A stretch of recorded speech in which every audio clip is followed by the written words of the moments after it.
సంధ్యా theatre ఘటనపై పోలీసులు ఒక కీలక ప్రకటన చేశారు. పోలీస్ శాఖను బద్నాం చేస్తే చట్టపరంగా చర్యలు తప్పవని వార్నింగ్ ఇచ్చారు. తొక్కిస్లాట ఘటనపై కొందరు ఫేక్ ప్రచారం చేస్తున్నారని, అల్లు అర్జున్ రాకముందే తొక్కిస్లాట జరిగినట్టుగా కొందరు తప్పుడు వీడియోలు పోస్ట్ చేస్తున్నారన్నారు. ఇప్పటికే నిజానిజాలని ప్రజల ముందు ఉంచామన్నారు సిటీ పోలీస్. ఇక ఉద్దేశపూర్వకంగా తప్పుడు పోస్టులు పెడితే మాత్రం చట్ట ప్రకారం చర్యలుంటాయంటున్నారు. మీ దగ్గర నిజంగా ఆధారాలు ఉంటే ఇవ్వండి తప్ప ఇలా సొంత వ్యాఖ్యానాలు వద్దు అంటున్నారు. కేసు విచారణ జరుగుతున్న సమయంలో ఇలాంటి ఉద్దేశపూర్వకంగా తప్పుడు ప్రచారాలు చేసే వారిపై చట్టపరంగా చర్యలుంటాయని సిటీ పోలీసులు ఒక ప్రకటన విడుదల చేశారు. ఈ ఘటనకు సంబంధించి ఎలాంటి ఆధారాలు ఎవరి దగ్గర ఉన్నా కూడా అదనపు సమాచారం ఉంటే పోలీస్ శాఖకు అందించవచ్చున్నారు. కానీ సొంత వ్యాఖ్యానాలు మాత్రం చేయొద్దని పోలీస్ శాఖ తరఫున విజ్ఞప్తి చేస్తున్నామని చెప్పారు.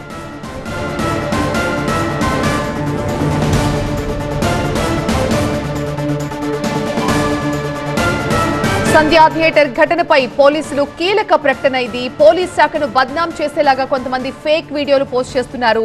సంధ్యా థియేటర్ కి అల్లు అర్జున్ రాకముందే తొక్కిస్లాట జరిగినట్లుగా కొంతమంది ఫేక్ ప్రచారం చేస్తున్నారు. అలాంటి వారిపై ఖచ్చితంగా చట్టపరంగా చర్యలు ఉంటాయని పోలీసులు చెప్తూ ఉన్నారు. తొక్కిస్లాట ఘటనపై కావాలనే కొంతమంది ఫేక్ ప్రచారం చేస్తున్నారని, అల్లు అర్జున్ రాకముందే తొక్కిస్లాట జరిగినట్లుగా ఫేక్ వీడియోలు పోస్ట్ చేస్తున్నట్టుగా చెప్తున్నారు. ఇప్పటికే నిజానిజాలన్నీ కూడా ప్రజల ముందు ఉంచాం. ఉద్దేశపూర్వకంగా ఇలాంటి ఫేక్ పోస్టులు పెడితే మాత్రం కఠిన చర్యలు తీసుకుంటామని చెప్తున్నారు. ఒకవేళ మీ దగ్గర ఏమైనా ఆధారాలు ఉంటే, అదనపు సమాచారం ఉంటే అది పోలీసులకు ఇవ్వాలని చెప్తున్నారు. అంతే తప్ప కేసు విచారణ జరుగుతున్న ఇలాంటి సమయంలో ఉద్దేశపూర్వకంగా తప్పుడు ప్రచారం చేస్తే మాత్రం చట్టపరంగా చర్యలు తీసుకుంటామని సిటీ పోలీసులు ఒక ప్రకటన విడుదల చేశారు.